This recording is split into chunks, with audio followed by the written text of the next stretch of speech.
नमस्कार, नयन मराठी रेसिपीमध्ये मी नयन सर्वांचं खूप मनापासून स्वागत करते। तर सर्वांना रक्षाबंधनच्या खूप साऱ्या शुभेच्छा। तर आज आपण बनवतोय रक्षाबंधन स्पेशल गूळ घालून नारळाची वडी। तर ह्या रक्षाबंधनला तुम्ही ही वडी नक्की बनवून बघा आणि स्वीट बॉक्समध्ये जर तुम्ही ही पॅकिंग करून तुमच्या भावाला दिली तर त्यांना विश्वास नाही बसणार का तुम्ही ही घरी तयार केली। इतकी परफेक्ट वडी ही तयार होते। तर एकदा नक्की ट्राय करा। रेसिपी सुरू करतोय पण त्याआधी नयन मराठी रेसिपी चॅनलवर नवीन असाल तर चॅनलला सबस्क्राइब करा आणि व्हिडिओ खालील घंटीचं बटन दाबायला विसरू नका। आज आपण बनवतोय रक्षाबंधन स्पेशल नारळाच्या वड्या। तर त्यासाठी मी इथं ओल्या नारळाचा चव घेतलाय। तर त्यासाठी मी 2 नारळ फोडून घेतले आणि त्यातलं खोबरं काढून घेतलं। जो खोबऱ्यावरचा काळा पाठीचा भाग असतो तो काढून घेतला आणि याचे काप केले आणि मिक्सरला बारीक करून घेतला। असा मी ओल्या नारळाचा चव तयार केला। तुम्ही अगदी नारळ फोडूनही याचा चव तयार करू शकता। तर ही वाटी तुम्ही बघू शकता, ह्या वाटीने बरोबर मोजून तो 3 वाट्या भरला। तर 3 वाट्यांसाठी मी इथं 2 वाट्या गूळ घेतला। आता तुम्हाला किती प्रमाणात वड्या बनवायच्या त्यानुसार तुम्ही घरातलं कुठलंही एखादं भांडं घ्या। जर कमी प्रमाणात करायचं असलं तर एखादी वाटी घ्या आणि जास्त प्रमाणात करायचं असलं तर थोडंसं मोठं भांडं घ्या आणि त्यानुसार याचं प्रमाण ठरवायचंय। तर 3 वाट्यांसाठी मी इथं 2 वाट्या गूळ घेतलाय। त्यानंतर 2 चमचे इथं साजूक तूप घेतले आणि थोडीशी वेलदोड्याची पावडर घेतली। आता मी 3 वाट्यांसाठी इथं 2 वाट्या गूळ घेतलाय। तुम्हाला जर गुळाचं प्रमाण थोडंसं कमी करायचं असेल तर करू शकता, पण खूप जास्त कमी करू नका। अगदी 1.25 वाट्या घेतलं तर चालेल, कारण गुळाने थोडंसं गोडीचं प्रमाण कमी होतं आणि बाइंडिंग थोडंसं कमी प्रमाणात येतं। त्यामुळे हे प्रमाण परफेक्ट आहे, पण तुम्हाला थोडंसं कमी करायचं असेल तर अगदी 1.25 वाट्या तुम्ही गूळ घेतला तरी चालेल। आता यानंतर आपण जो ओल्या नारळाचा चव घेतला तो थोडासा तुपावर परतून घेऊ, म्हणजे त्यातलं मॉइश्चर थोडंसं कमी होतं आणि आपल्या वड्या टिकण्यास मदत होते। त्यामुळे आपण हा छान परतून घेतोय। चव आपण परतून घेतोय तर त्यासाठी कढई गरम करायला ठेवली। कढई गरम झाली त्यानंतर आपण यात साजूक तूप घालतोय।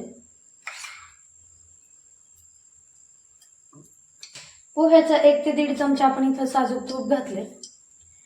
तूप छान गरम झालंय। आपण जे खोबरं घेतलंय ते आपण परतून घेऊ। गॅस अगदी छोटा ते मध्यम करून आपल्याला हे खोबरं परतून घ्यायचंय। हे खोबरं परतत असताना आपल्याला गॅस कुठेही मोठा करायचा नाही, कारण आपलं खोबरं हे कढईला लागू शकतं किंवा मग थोडासा करपट असा आपल्या खोबऱ्याचा रंग येऊ शकतो। त्यामुळे गॅस छोटा ते मध्यम करून आपल्याला हे परतवून घ्यायचंय। असं आपण तुपावर हे खोबरं परतून घेतलं की यातलं थोडंसं मॉइश्चर कमी होतं आणि आपल्या वड्या थोड्या जास्त दिवस टिकण्यास मदत होते। त्याच्यामुळे आपण हे थोडंसं परतवून घ्यायचंय। आता 2 ते 3 मिनिटं हे गॅसच्या मंद आचेवर आपण हे परतवून घेतलं। आता आपण गॅस बंद करतोय आणि एका भांड्यामध्ये हे काढून घेऊ आणि आपण जो ओला नारळ घेतला होता तो परतून एका भांड्यामध्ये काढून घेतला। त्यानंतर आपण कढईमध्ये गूळ घालतोय। आता हा गूळ वितळायला टाकलाय तर त्यात आपण 2 पोह्याचे चमचे पाणी घालतोय, म्हणजे आपला गूळ लवकर वितळला जातो। व्यवस्थित मिक्स करून घ्यायचंय। गॅस आपल्याला मध्यम ठेवून हा गूळ पूर्णपणे आपल्याला वितळून घ्यायचा आहे। तुम्ही बघू शकता आपला गूळ छान वितळला। याचा आपल्याला पाक न करता फक्त हा गूळ आपल्याला विरघळून घ्यायचा आहे। आता गूळ छान वितळला, यानंतर आपण हा ओल्या नारळाचा चव यात घालतोय।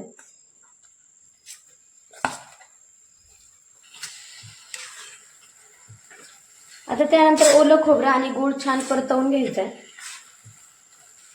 गॅस आपण मध्यम ठेवून हा सतत हलवत आपल्याला मिक्स करून घ्यायचा आहे। खोबऱ्याचा चव आपण गुळात टाकल्यापासून 5 ते 7 मिनिटं झाले। तर आपलं मिश्रण बऱ्यापैकी घट्ट झालंय, पण आपल्याला जसं पाहिजे तसं आपलं मिश्रण अजून तयार झालेलं नाहीये। थोडंसं आपल्याला ओलसर वाटतंय तर आपण 3 ते 4 मिनिटं अजून हे परतवून घेतोय। परत 5 ते 6 मिनिटं झाले। आपलं मिश्रण बऱ्यापैकी घट्ट झालंय। आता आपण परत एकदा हे मिनिटभर परतून घेतोय आणि गॅस बंद करतोय। आपल्याला जसं पाहिजे तसं मिश्रण आपलं तयार झालंय। तुम्ही बघू शकता अगदी घट्टसर आपलं मिश्रण तयार झालंय।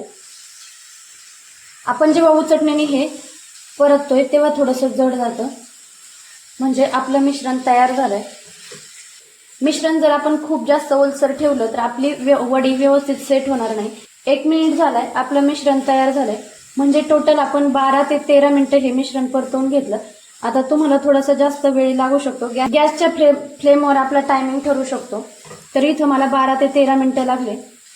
आता आपण गॅस बंद करतोय आणि मिश्रण परतत असताना मी एका ताटाला तूप लावून घेतलंय. तुम्ही बटर पेपरही वापरू शकता. मी इथं ताटाला तूप लावून घेतलंय. आता आपण हे मिश्रण ताटावर काढून घेतोय.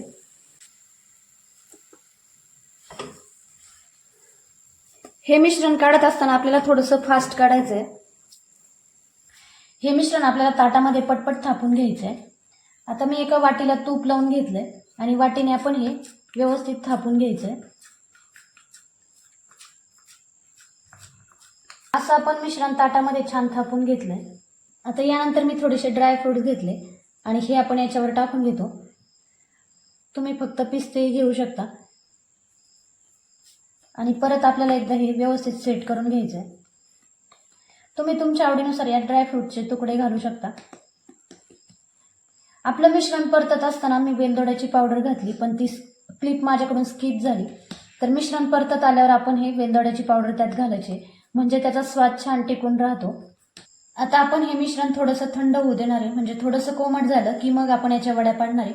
तर 10 ते 12 मिनिटासाठी आपण हे मिश्रण थंड करून घेऊ. 10 ते 12 मिनिटं आपलं मिश्रण छान कोमट झालंय, अगदी हाताला सोसवेल असं झालंय. आता यानंतर आपण हे कट करून घेतो. तर मी इथं सँडविच कटर घेतलंय. तुम्ही कुठल्याही एखाद्या सुरीने वगैरे कट करून घेऊ शकता. मिश्रण थोडंसं कोमट असताना आपल्याला याच्या वड्या पाडून घ्यायच्या आहे.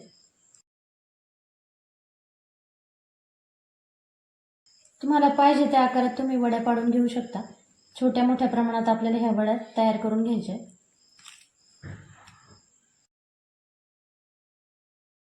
आता हलकंसं कोमट झाल्यावर आपण याच्या वड्या पाडून घेतल्या. आता आपण हे पूर्णपणे थंड करून घेऊ, मग आपण याच्या वड्या काढून घेतोय. तोपर्यंत आपलं मिश्रण छान सेट होईल.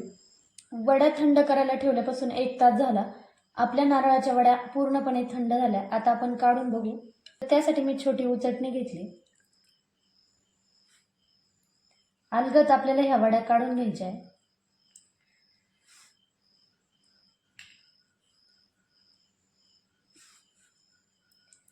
तर बघू शकता तुम्ही, अगदी छान अशी वडी आपली तयार झाली.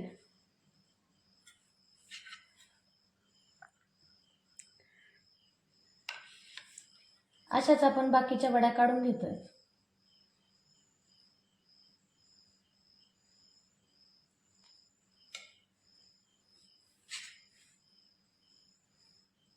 अशाच आपण बाकीच्या वड्या काढून घेतोय. थोडीशी खुसखुशीत आणि मऊ लुसलुशीत आपली गूळ घालून नारळाची वडी तयार झाली. तर या रक्षाबंधनला तुम्ही ही वडी नक्की बनवून बघा. तर तुम्ही एखाद्या स्वीट बॉक्समध्ये जरी ही पॅकिंग करून दिली तर कोणी म्हणणार नाही की तुम्ही ही घरी तयार केली. इतकी परफेक्ट ही तयार होते.